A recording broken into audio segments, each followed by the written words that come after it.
It's about the I got to say, it's the stupidest thing in sports. Gets the ball, gets back, pulls up for the win. Got it! Detroit basketball. Oh, Holloman looks the clock. Half court for the win. Oh! The Lions go for it. The Vikings bring it. He's a pass. It's a touchdown to give. Javi Baez homered earlier. First one in the air, deep left field again. Yes, Tigers win. Javi is unstoppable. This is BS Sports. And away we go. Welcome one, welcome all. On I guess it's kind of an average looking Tuesday. It's not too nice, huh? It's a little cloudy. I do apologize. The show's starting a little bit later than I normally would. Normally like to start the show at about 7. I had to work late tonight, so had to start the show a little bit later because I had to eat dinner. And as it turns out, it takes time to make dinner. But we're back. It's not going to be a long show. I'll tell you that right now. It was a bit of a slow news week. What do you want from me? We're entering into July, okay?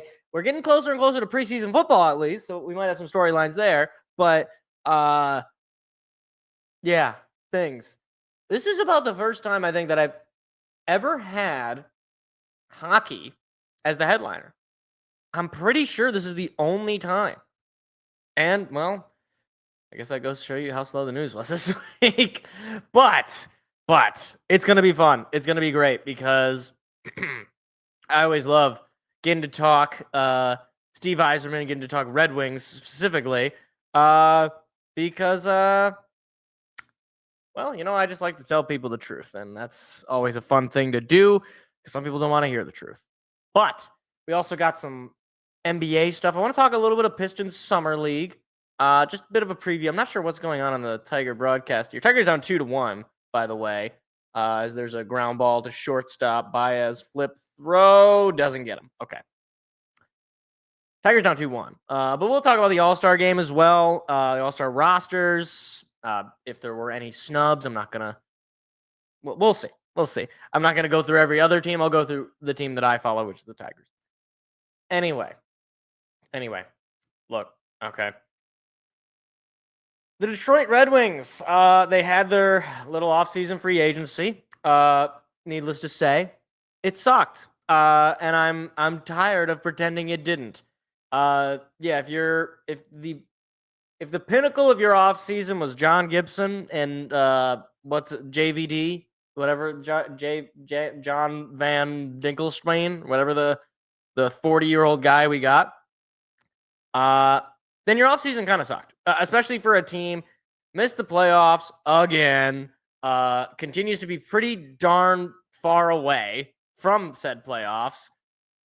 It's just not good. But maybe there's room for a trade. Maybe there's room for some other big move. However, Steve Yzerman decided to speak. And that was probably the right move from a PR standpoint, but probably the wrong move from a using your brain standpoint, because Steve Yzerman said something a few days ago. And I know this is old news at this point, but I only do a show once a week. What do you want from me? Steve Yzerman, and I quote from NHL News on Twitter. We didn't even get a chance to talk to those guys, the top free agents. They all signed with their clubs or were traded away or were traded before free agency. Not much we can do about that. Oh, no. Oh, no. How can you say that and not get your ass fired? How can you even... I could never imagine. Could you imagine living in a world where free agency happens for the Lions and a bunch of guys that they could have gone and gotten end up signing with other teams, even end up signing with teams in your division? They end up going for, not crazy amounts of money, that just, regular amounts of money, or, guys that, really fit your team. they get traded or whatever the case may be, signed with it by another team. And then Brad Holmes, after signing, I don't know, Scooby-Doo and the Mystery Crew, comes out onto the media and says, well, we just can't talk to those guys. I don't know. They don't come here. They sign with other clubs. What do you want from me? Are you kidding me? The hands in the air. Oh, I don't know. They sign with other teams. I can't stop that. Hello? That's your job. Your job is to stop them from signing at other teams and signing with your team. Now, why would they not want to sign with this team? It's really quite a quandary. Well, it may or may not have to do with the fact that currently you have the longest playoff drought in franchise history. That goes back before Steve Yzerman, but it's been entering its apex under him. You also have just had a new head coach hired in the middle of the season because the prior head coach, Derek Lalonde, he got fired at the end or the beginning of last year. So there's some instability in leadership. You have some concerning comments coming from Dylan Larkin regarding wanting the team to make a move, and then Steve Yzerman kind of pushing back on that, and a general feeling that what can go wrong with this team will go wrong in the month of March. Back-to-back years where they were in a playoff spot and then collapse in the month of March. On top of the fact, you even go back since, forever, they've just had terrible Marches every single year. I think going back to 2019, maybe even more. Anyway, you add all that together and you're like, okay, the team is not looking great. All right, things are not looking great. And then Elliot Friedman spoke. Elliot Friedman, he works for Sportsnet. He's a hockey reporter guy, whatever. He's a reliable voice. Here are some of the quotes from his speaking on this. It's 32 thoughts. It's where he gives thoughts on all 32 of the teams. Friedman says Detroit wanted to make a pitch to Ehlers, but we're told no. He says Detroit is, quote, a hard sell because it's been too long without the playoffs. Some of the other things, this is on a Reddit post summarizing it. No doubt Kane was staying. Okay, fine. Things they tried to do. They were also interested in Arvidsson, who played well under McClellan in LA. They really like Marshman. Unless it's a big free agent like Ehlers, they were not willing to do 4 to 5 years term and block the prospects. He said Yzerman is betting his reputation on the kids he drafted and developed. Tarasenko was not happy, and it was better for both sides to move on. Well, that makes two of us, Tarasenko. I wasn't happy with you either. And then on Ehlers, he wanted to go east for easier travel. Teams that made a pitch to him: Winnipeg, Colorado, Utah, Washington, and obviously Carolina, which is where he ended up going. The Western teams were told Ehlers wanted to go out east, so it came down to Washington and Carolina. All of this information just builds and builds upon the fact that this Steve Yzerman experiment, this Yzer plan, has been an abject failure. He hasn't built any sort of culture that's attracting players to come here. He hasn't shown the stability to where guys are here and they're here for good. You signing guys to longer term deals. They stick around, and this is your core of guys, and you're going to build around this core of guys. His draft picks, that's probably the biggest thing that he has claimed to have success with. But outside of the first round draft picks, none of them are even really being that big of a contributor, if not even on the team. Outside of, Lucas Raymond, first pick in that respective draft for him. Moritz Seider, first pick in that respective draft for him. Simon Edvinsson, first pick in that draft. You noticing a trend? Marco Kasper, first pick. All of the guys that you point to that he's such a good drafter, it's all the guys that he took first, right? You're not seeing the, Pavel Datsyuks of the world going, in the 14th round or the Henrik Zetterbergs or whatever. You're not seeing those kind of players being drafted by Steve Yzerman and coming up and playing.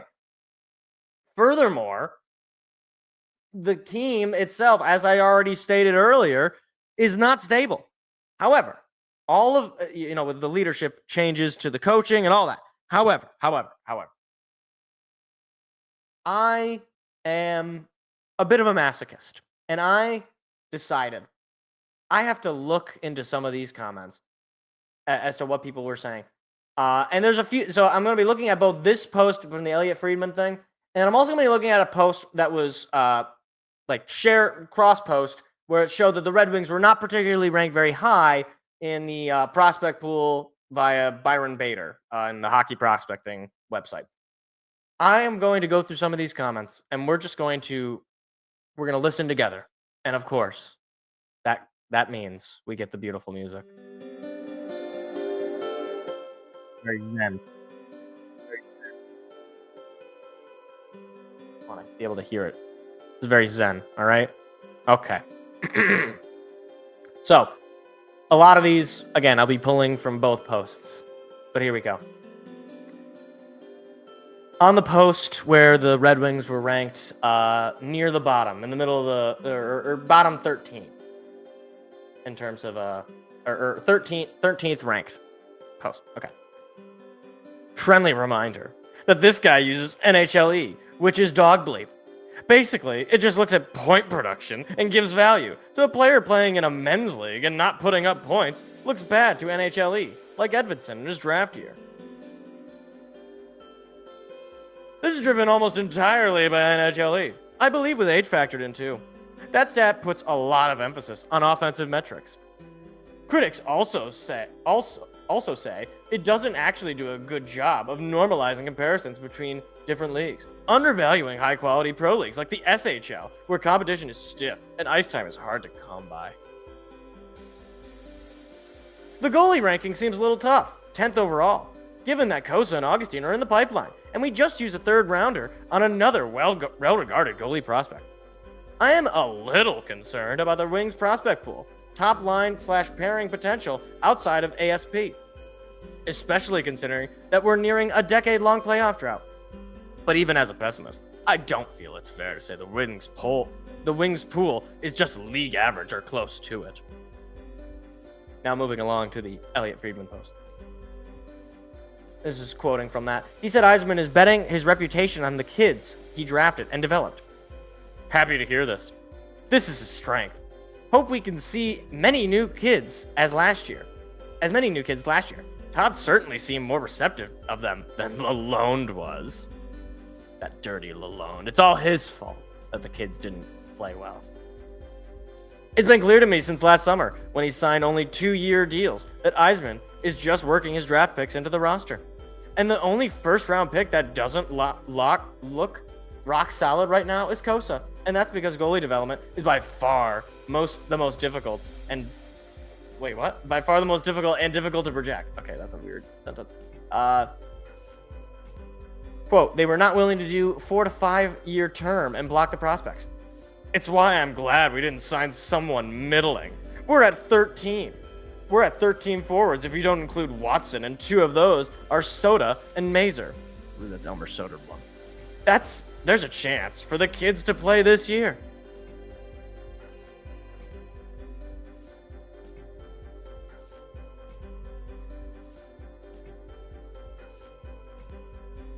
Trying to find one of the let's see. Here we go. I don't blame Yzerman for the lack of a big splash. What was he supposed to do? His other moves, especially the Gibson save, seem really good to me. All right, that's enough of the music. That's enough. No more. Thank you. I can't help stupid. I just can't. I hate using that word because I think it can be dismissive. I can't help you if you think this way. You just don't want to win. You just want your guy to be right. You just want Steve Yzerman to be right when every sign is showing you he's not. And, yep, just wait for the kids. Let me tell you something. These kids come up, and it's not going to make a lick of difference. It is not. Short of these guys being Wayne Gretzky, Connor McDavid, Nick Lindstrom, and the Pavel Datsyuk all combined into one force, it won't make much of a difference. Because look at the other kids that have come up. When Simon Edvinsson came up, it took him at least a year to really develop into, okay, he's a pretty solid defenseman. Even a Mo Seider, he pretty much plateaued at 50 points production. He's been going down since. Like, he hasn't met that. Lucas Raymond is a good player. He's not a cornerstone guy that's going to lead you to the promised land. And he's probably the best player that has come up. So, if you want to hold all your hopes in the Marco Caspers and the Nate Danielsons and the Carter Mazers of the world, okay. Good luck. Like, it's just not going to work out. I will eat my words. I would love it if it works out. It'd be great. If we don't have to, if we can just home grow our way through this, fine. I don't care how you win, but this is not how you win. Okay? This is not a winning strategy. You don't win by being bad at free agency and trades, but good at drafting. That's how you end up being the exact middling team that you ostensibly don't want to be. So, yeah, that's pretty much where we're at with the Red Wings. I hope that we do something, at least to be interesting. But Stevie likes his guys. And every time I ask him, hey, Steve, are we going to do anything interesting this offseason? He always says this. No and no. No and no. That should just be, in the inevitability that Steve Yzerman does not, have success here and he ends up getting fired or resigns, this will be his lasting memory. No and no. No and no. No and no. That will be his motto. The Steve Yzerman era. No and no. No and no.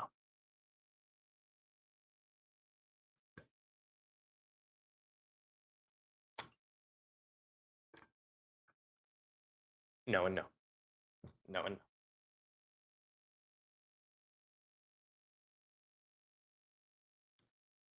Let's see. All right, we got some chat here. Let's see. Good to see you, Detroit fan. Already blocking prospects. Outside of round 1, the only round 2 and beyond that are making any noise are Elmer Soderblom, Albert Johansson, and Trey Augustine. And you know what's funny? Are people really going to hang their hats on Albert Johansson's 2 goals? I know he's a defenseman. I understand. But 2 goals? Like, you're not going to be a top 2, 3. You might be a 4 defenseman in your line if you're scoring 2 goals a year. And you better be the best defensive defenseman. Like, you better be an enforcer. You better be top of the league in defensive metrics. But he's not. So either develop an offensive game or become the most elite defenseman in the league right now. Good luck.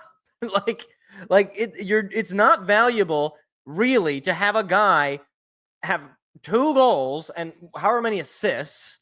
Like, I know that there's more to hockey than points, but you win games by scoring goals, last I checked. And if you can't do that, you don't have a whole lot of use. Defensive prospects are crap. Outside of Pelika, I don't have high expectations for anyone else. And of course, defense was one of our biggest weaknesses this year, or this past season. It's like you have Edvinsson, Seider, and nobody else. And Seider and Edvinsson are not some top 5, top 10 defensemen. Neither of them are, I was going to say Carter Mazer. Who's the guy out in Colorado? Oh my gosh. Cal McCarr. Neither of them are Cal McCarr. Okay? So you can hope and pray that, Albert Johansson is going to suddenly become Nick Lindstrom. It's probably not going to happen. Okay? If he isn't already Nick Lindstrom, he's probably not going to become Nick Lindstrom. Red Wings are like the Sabres, hockey purgatory. Yeah, I guess at least the Red Wings had a time of success. But yeah, they're more similar than they are different, Zingdad. I can't argue it. Maybe Anton Johansson or William Wallander can surprise us, but none aren't making much noise. See, this is the thing. William Wallander, this is a name that, I've been hearing for years. If he's not making the team after, a year of hearing about him in the minor leagues, not that good. Okay? If he was so good, this is what people don't understand. If these guys were so good, they'd be on the team. Okay? Do you think Chicago cares that Connor Bedard is 20 years old or 19 years old? No, because he's so freaking good. I know, number 1 overall pick. I thought this guy was good at drafting. I thought he didn't need the number 1 overall pick to be successful because he's so good at drafting, remember? Ish. Also, yes, Tigers tied it up 2-2. It's good to see. I honestly could do like an entire show just dedicated to all of the wrong things that Steve Yzerman has done.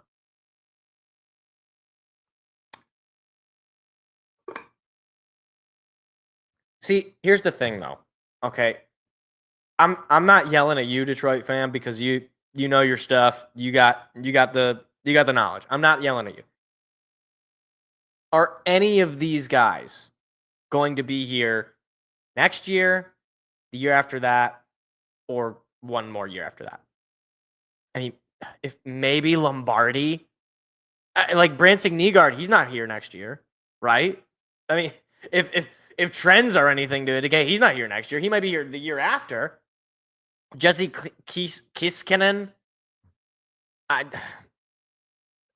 got no idea. Carter Bear, we just drafted him, and most of the people who liked him only liked him because he's Native American. That was like the one universal thing I saw in comment section was, look, it's so great that he's a Native American. Grow up. Who cares? He could be from Jupiter. Yeah, right, exactly. He's just drafted. So either way, it's like he's not coming for another 3 years. I mean, like Nate Danielson, like even again, most of these guys are first-round picks. Like most of these guys. And then the ones where you're like, oh, maybe this will be it. It's like, maybe, or maybe he doesn't really exist. It's like who's the Russian guy? Buchelnikov. Dmitry Buchelnikov. It's like, okay, he's either going to be this guy that people forget about. Like, who watches the KHL? Is it the Russian one? Like, nobody's watching this league.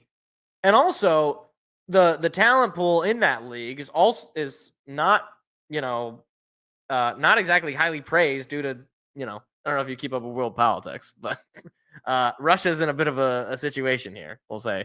So the league is not exactly at its peak right now. So, if you really believe this guy's Alex Ovechkin, like, then bring him over. Then bring him over. That's what I say. Like, just stop like selling me on the future when you're 7 years in. You can't sell me on the future 7 years in. It's like if you opened a restaurant and I gave you a year to show me, some success, whether it's food or service quality, primarily food quality. And after 2 years, you said, look, I just need more time. I gave you a year to come up with a menu. And you haven't, you can't even serve water. You barely have chairs. It's bad. It's bad.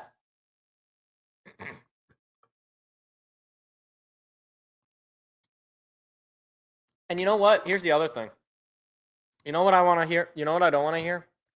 Is, well, we don't want to give up. Like, what if we trade someone who's going to be really good? You smart, funny guy. What do you think? You're just going to give up your prospects to get some, aging superstar or some big name player? Well, yeah, but what if the guy that we have is that next superstar? Yeah, what if the lottery ticket I buy is the winning numbers? I don't know, man. Like, what if someday I jump off a cliff and I develop the ability to fly? Like, ifs and buts were candy and nuts, we'd all have a Merry Christmas. You can't live off the falsehood that all of these guys are going to be amazing. Okay? Like, you can't do it. Like, yes, of course, some of these guys might end up being good, and it might even hurt to give up some of these guys. But it's kind of like that Family Guy meme where it's like, oh man, like, I don't want to trade. I'm using him as an example. This isn't necessarily saying you should or shouldn't.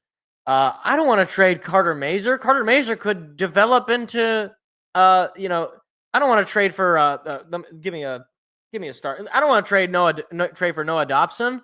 I want to hold on to, I don't know, Axel Sandin Pellikka. I mean, Pellica could turn into any kind of great defenseman. He could even turn into Noah Dobson. It's that meme. It's the, like, you're not understanding.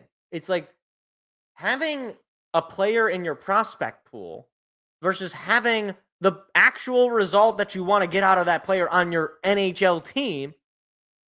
The NHL team one is the better option, okay? I'd rather have a guy that is currently an NHL superstar, stud, putting up production on my NHL team than have him in my prospect pool. Because when he's in my prospect pool, he's not on the team. Some prospect we traded to Nashville last year in the lead up to the Jake Wallman trade that wasn't much of a prospect with us, but when he went to the Preds, he apparently became one of Nashville's top D-men prospects. I mean, that's what happens. And you know what's funny is if your GM is good, if you quote unquote trust Steve Yzerman, then you're fine with him making that trade. Then he's clearly identified, okay, this prospect, he might be good, he might not be good. But this player right now is what we want this prospect or this combination of prospects to be for us. So we see it as a fair deal. You know,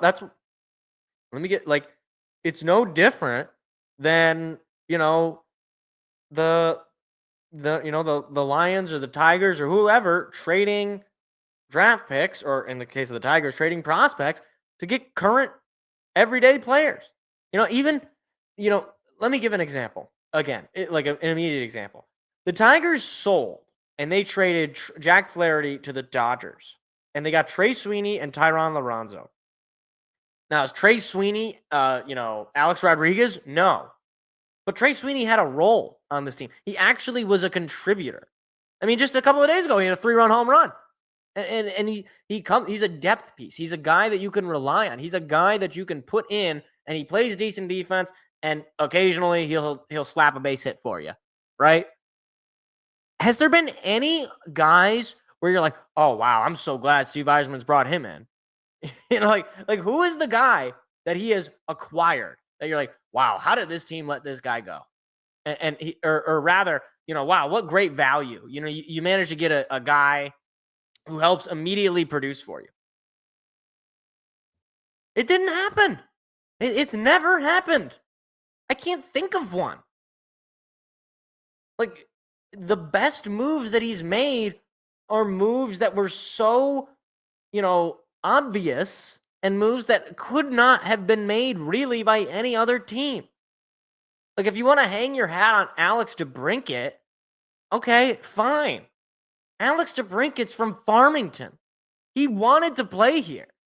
He didn't want to play in Ottawa. He forced his way out. The Islanders never had a chance to get him. It wasn't like it wasn't like you had to, really maneuver your way into this and really convince him, hey, we really think you'd be a great fit here. We want you on our team. It's just, yeah, it is what it is. And again, I'm not saying you got to trade Nate Danielson for Noah Dobson.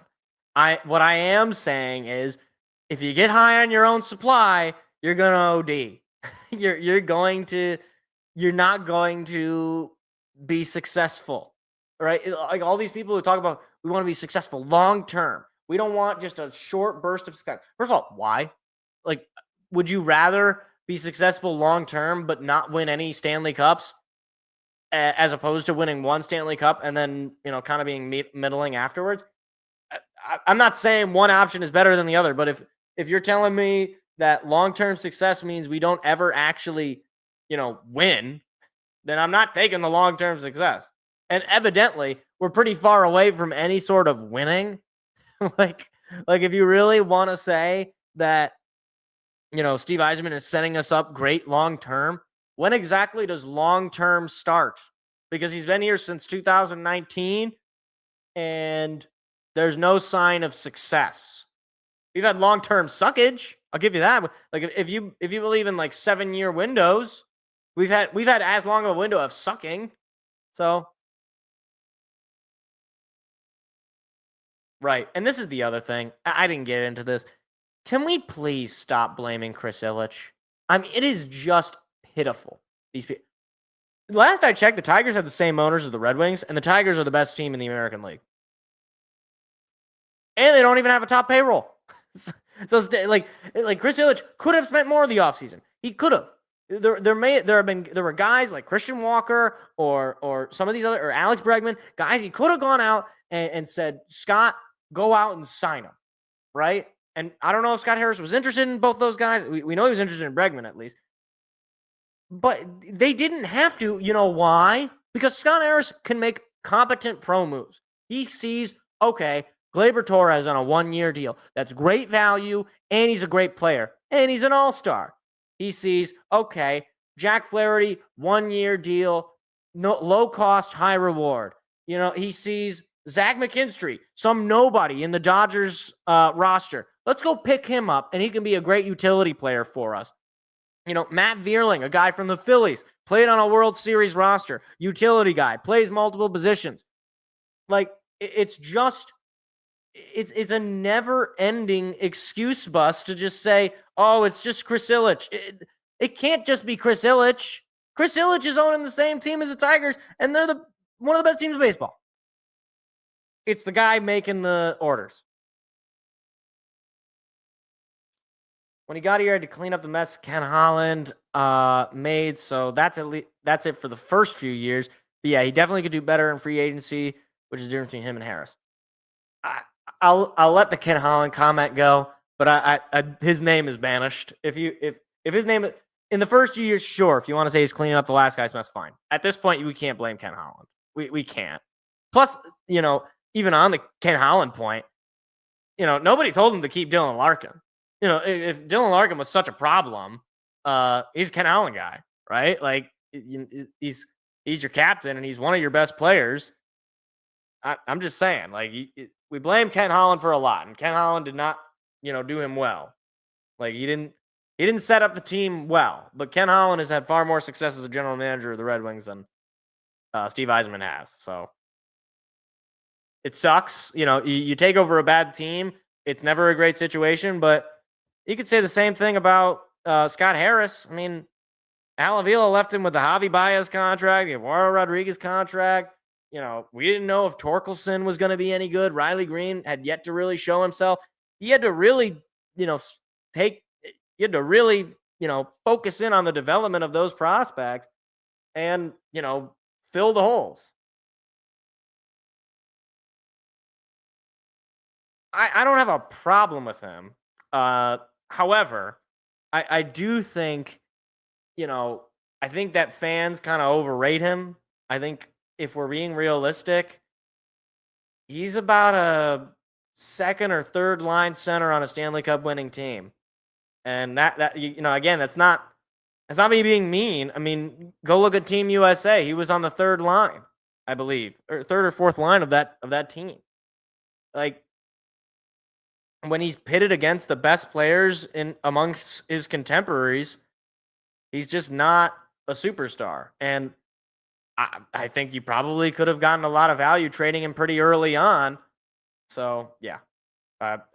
You're stuck with him now, so you might as well build around him. But, you know, we shouldn't pretend he's someone that he's not.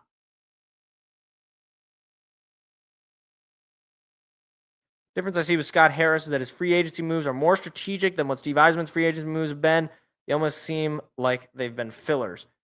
Right, and I guess, like, on that point, though, like, why hasn't Steve Yzerman been more strategic? Like, why not just actually, you know, do the right thing, right? Like, why not, instead of just, okay, well, we don't want to spend big, so we'll go and get this filler guy, and, you know, he'll, you know, be on the roster. Like, why not, you know, try to find the diamond in the rough? Again, you know, if he's such a good GM, he should be able to find and attract these guys, but he just hasn't. It's almost like he just settles with whoever he can get just so he can help with the development of the younger guys, but they're not really true quality guys you want teaching prospects. Right, exactly. So it's like, it's a domino effect. So it's like you bring in these losing players. I don't know how else to put it. You bring in these losing players, and then the young guys come up, and what are they learning from? They're learning from players who make bad mistakes. They're learning from players who probably aren't really good leaders. They're learning from guys who are just kind of journeymen and don't actually, like, they know they're not really going to stick around. Like any of the really good players that have managed to come through, whether it's the Goss Despairs of the world or the Jake Wallmans, we've moved on from them. We've let them go in some cases. In Jake Wallman's case, we took him in a pick and said, "Here you go, San Jose. You do whatever you want with him." Like, it's just you can't. Let me say this: you don't have to be the most elite, amazing general manager in all three categories of roster acquisition. But you can't just ignore 2 out of the 3 things to build a team. You can't just say, I'm not going to care about the draft. I'm only going to look at free agency and trades. That is not a recipe for success. Certainly not in the NHL, but not in really any league. The only time I've ever seen a GM where, he was really bad in one area, but really good in the other areas that it just made up for it, was Joe Dumars with the Pistons. Shout out Pistons. And because he was always a terrible draft. But even then, he drafted Tayshaun Prince. So it wasn't like he was over. Although he was mostly bad. Remember Jake Vrana? I do remember him. I hope he's doing all right. I don't know what ended up happening to him. Must be something there we're missing, because I really can't understand for the life of me why Steve Yzerman can't get more dogs. And it's like you don't really have to spend a lot either. Right, that's the other point. It's like I'm not asking for them to go out and sell the farm for Connor McDavid, as much as I would love Connor McDavid. It's like, go back and look at the Noah Dobson trade. Is that too much for us to give up for a really solid defenseman? Obviously, coming off of an injury season last year, and I'm not saying he's Nick Lindstrom, but he's probably better than most of the defensemen were last year. And on a team, again, that was terrible on defense. So, if you want to say, oh my gosh, what, you want us to trade for Noah Dobson? He's not even that good. Hello? You had Jeff Petrie out there. I don't care if Noah Dobson, kicks puppies. He's better than Jeff Petrie. Come on. Yeah, the Jake Wallman thing, it's like, that's the other thing. It's like the two of the defensemen you give up, Wallman and Goss Despair, both of them on playoff teams, both of them positive contributors to those teams. And even for San Jose, whom you originally traded him to, they get a first-round pick. So they got 2 draft picks and a decent defenseman in the meantime to, be able to use as a trade piece. And what do you get? You get this. No and no. No and no.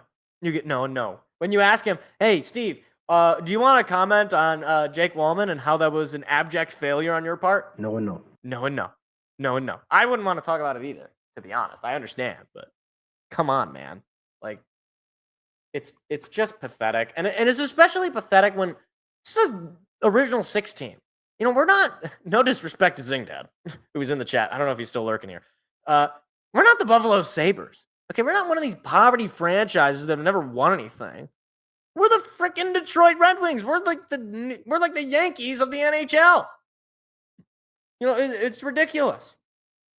Heck, even among original 6 teams, we're better than Montreal, historically at least. Maybe, at least recently. Toronto, please give me a break. Win a Stanley Cup in colored television if you can. We're better more recently than the Rangers in terms of titles. Among original 6 teams, we're in the upper echelon. And we just, for whatever reason, and I think I know the reason, it's because the team sucks, the culture sucks, and the GM can't identify those good players. They don't come here. They go to other teams. Our shot to make the playoffs was that year, a couple of years ago, but we showed ourselves. So even people who want to say, oh, it was just 2 points, it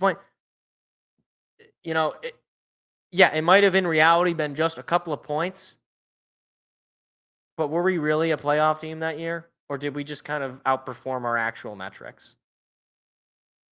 Seems to be the latter.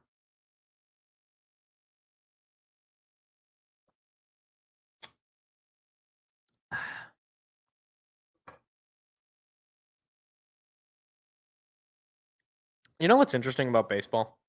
I'm not the first person to make this observation. The coaches wear the uniform. It's like, what if they gotta like in the event they need to pitch hit? Is that a real thing?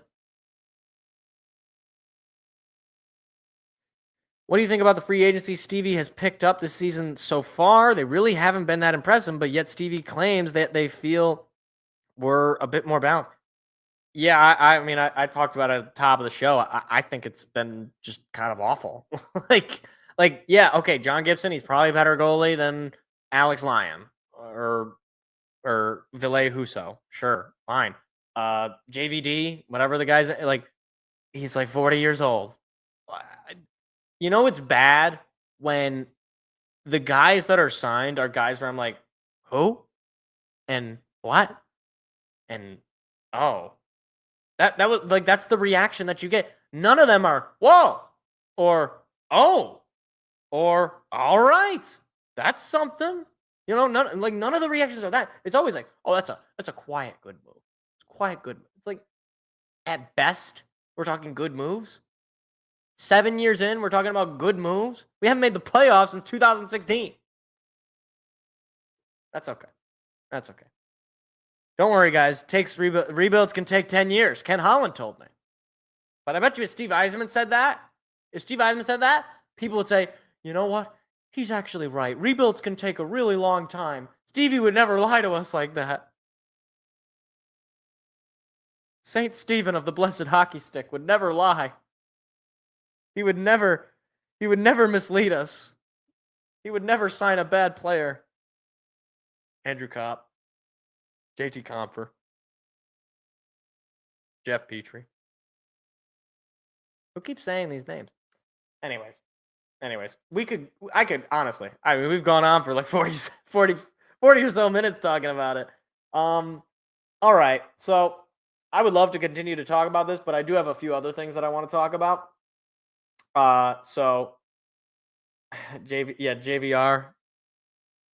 Like, who is that? Yeah, that's right. Appleton. Appleman. We signed an Appleman. Is he related to the guy who planted all those apple trees with the pot for a hat? Johnny Appleseed? And related to him in any way? Yeah, no, it's bad. You're in a bad spot when your GM is in, I'm focused on doing it the way that I want to do it. You know that's bad. Like it's one thing to say you want to do it your own way when you've been successful. All right. Like it's one thing for Brad Holmes to say, we know our approach to this and we're gonna approach this the same way we've approached it before. Okay. You've been to the NFC Championship game. You've won the division back-to-back years. Do what it is you want to do. You can't say that when you're 7 years in and you haven't made the playoffs. You can't do it. Just can't do it. But anyway, we'll move along. I do want to talk a little bit of baseball. The MLB roster for the All-Star game has been released. And then I want to briefly talk about the Tigers a little bit after that. But talk a little bit about the roster here. So Tigers end up getting 4 total All-Stars. That would be one Riley Green, Javier Baez, Gleyber Torres, and then of the starting pitchers, you got Tarek Skubal. No relief pitchers, which I guess there's only 3 options. So, okay, I get it. When one of Aroldis Chapman is in the American League, so I was like, okay, well, he's going to be one. Like, that goes without saying.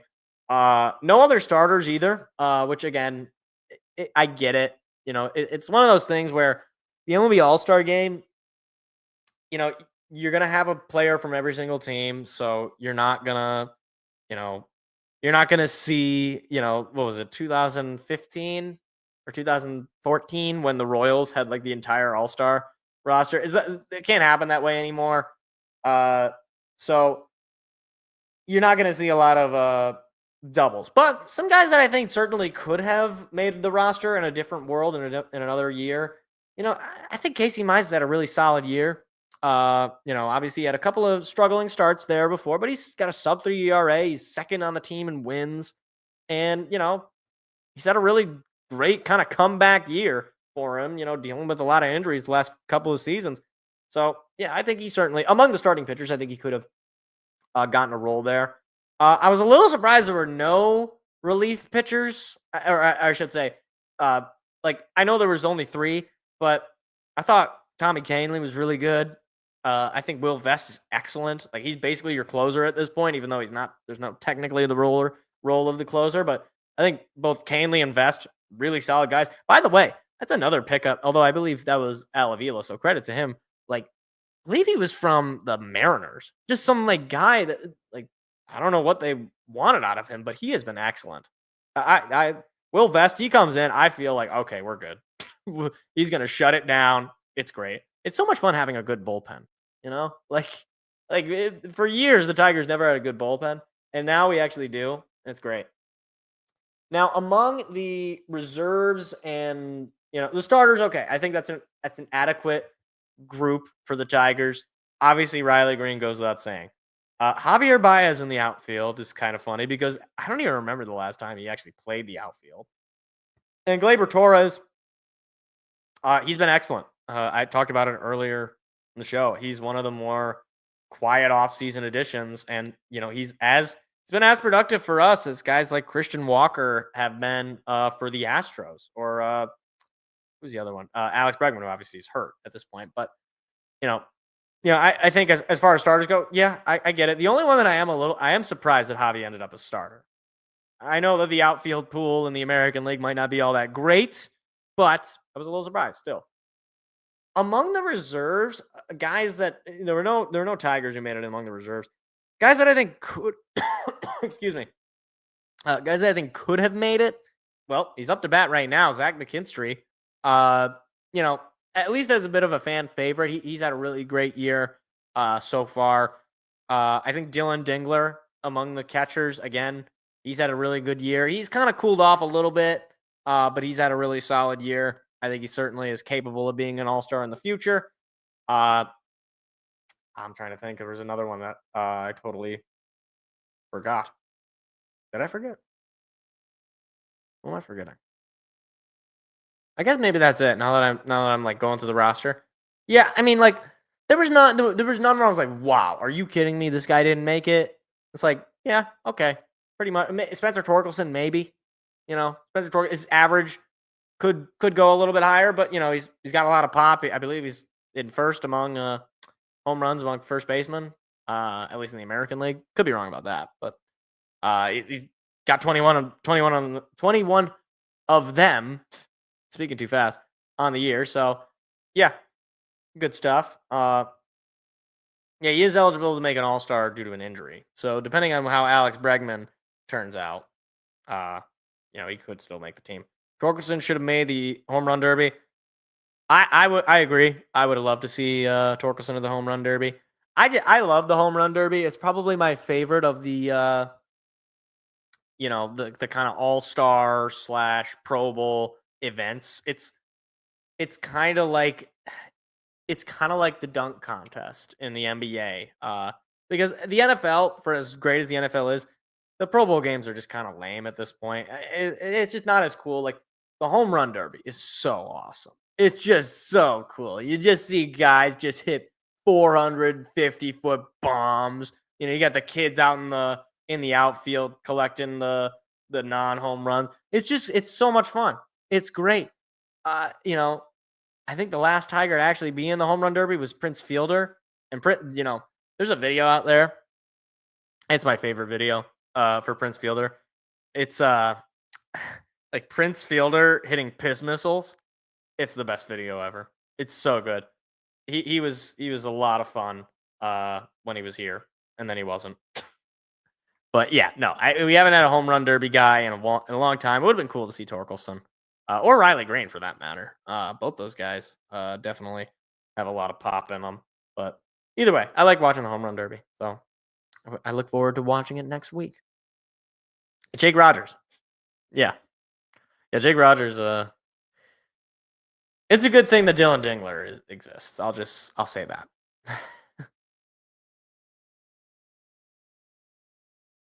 Jake Rogers did not hit with power anymore, but when he does, he can go deep. I mean, like, he's not that far removed from what he had, like 10 plus home runs a couple of years ago. I know that's not amazing, but like, he wasn't always this bad. Like, I do remember the dark days though of him and Eric Casas are catching. That was bad. That was bad, guys. Wait, hold on. Matt Vierling has 2 hit by pitches. That's so weird. That's very strange.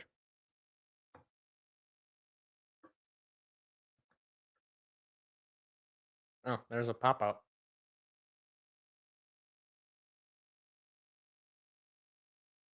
I mean, did he hit a home run in the playoffs last year? I know he had a pretty good postseason last year. Like, he was actually one of our better players in the playoffs, especially during that Astros series. But anyway.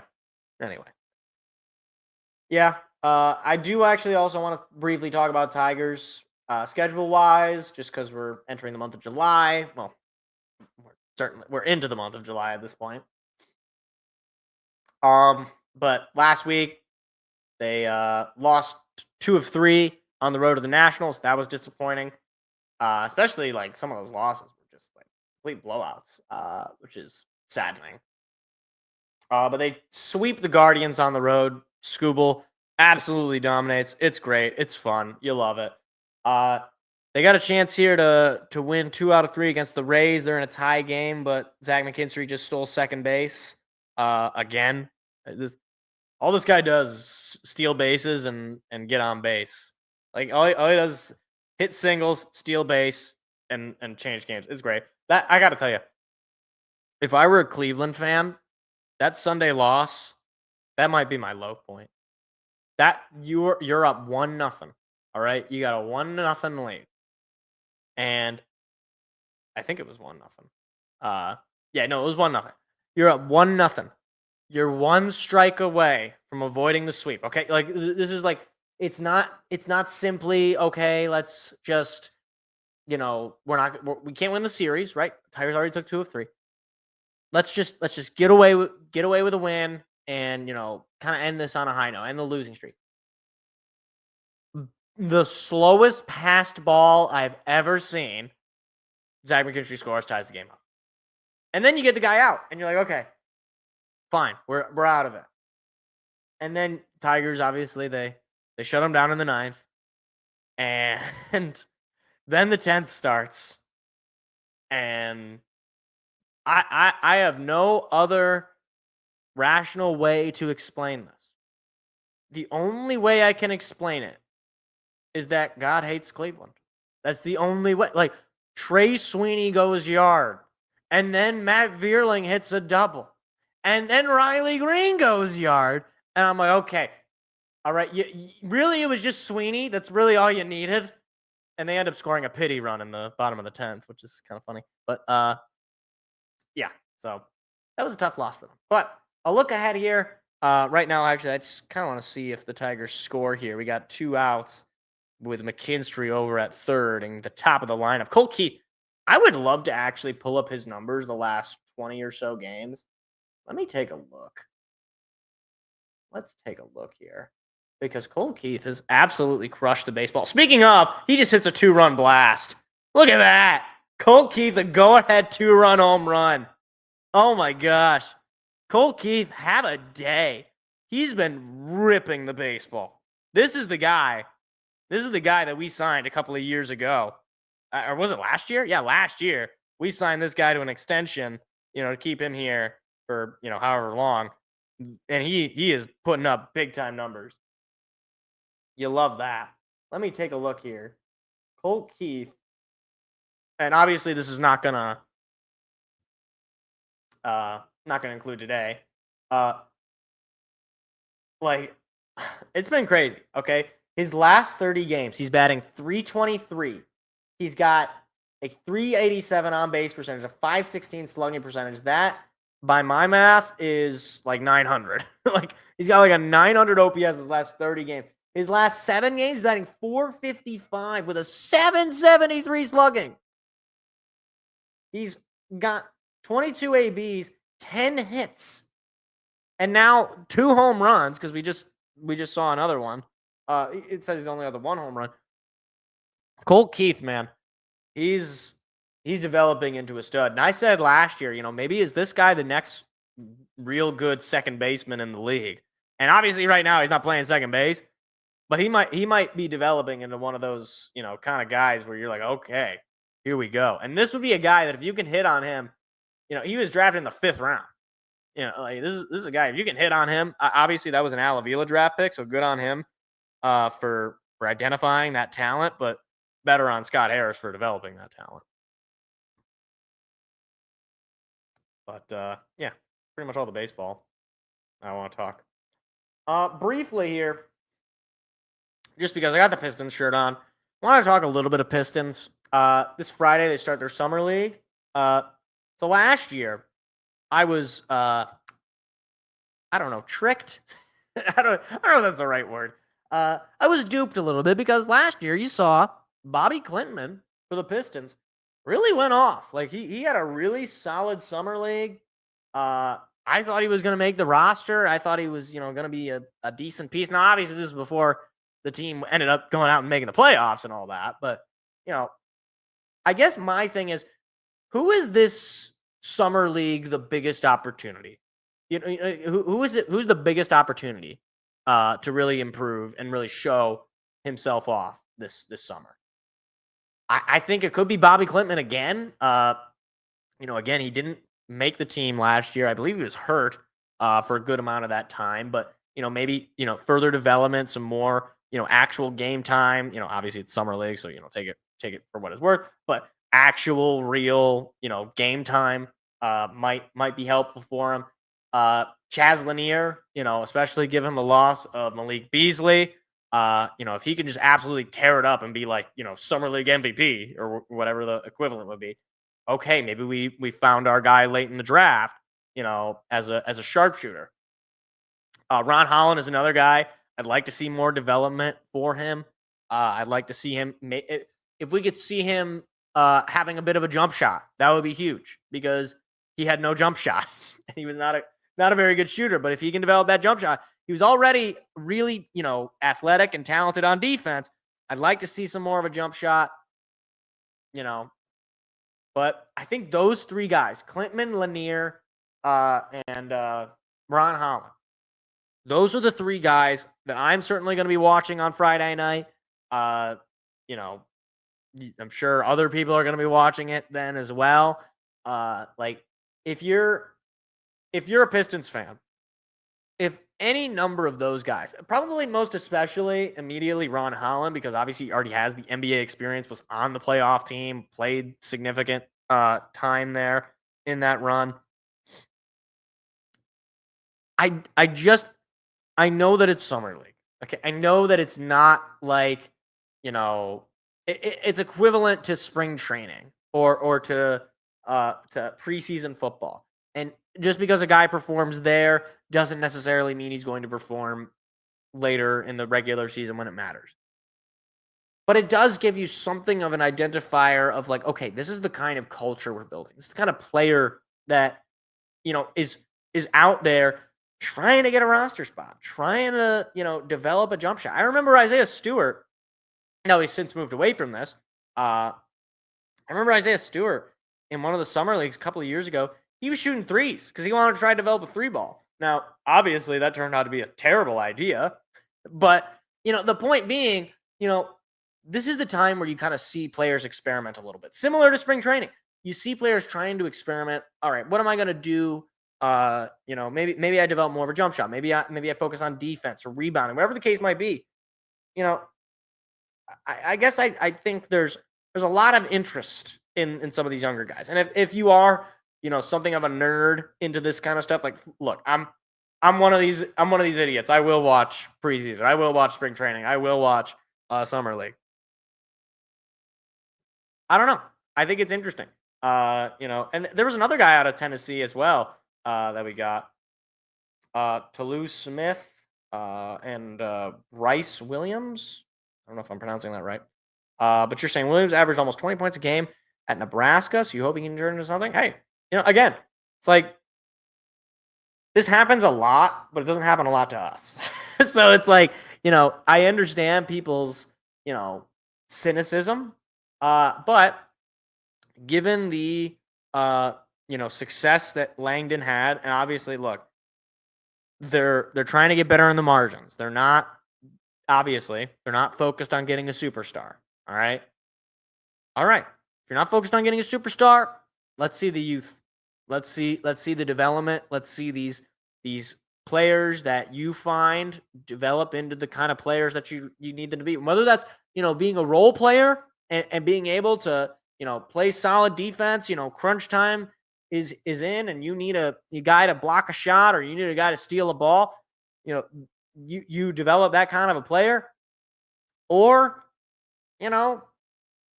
things, or you draft nobody and the team isn't very good. But more likely that, given the reputation that Langdon has now in our minds, as a savvy GM, as a guy who can identify good talent, and with a coaching staff that frankly I just trust, I have no reason to believe that we could see. I have no reason to believe that this summer league is basically meaningless. I don't think it's meaningless. I don't think it means everything. I think it's a little bit in between. A little bit, there's something. So that's what I'm looking for. I'm looking to see Bobby Klintman. I'm looking to see Ron Holland. I'm looking to see Chaz Lanier. I think it could be a fun summer league, ultimately. We'll see what ends up happening. I mean, I remember a couple of years ago, Marcus Sasser and even Jaden Ivey, both those guys, haven't had good summer leagues. Anasar Thompson as well. Now, obviously, he's not on the summer league roster this year, but either way, good stuff. Looking forward to it, and especially because Tiger Baseball that Friday is on Apple TV, so I will not be watching. So, oh yeah, TJ Bickerstaff, by the way, made the team. That is the nephew of JB. I don't know what it is with this family and initials for first names, but it is what it is.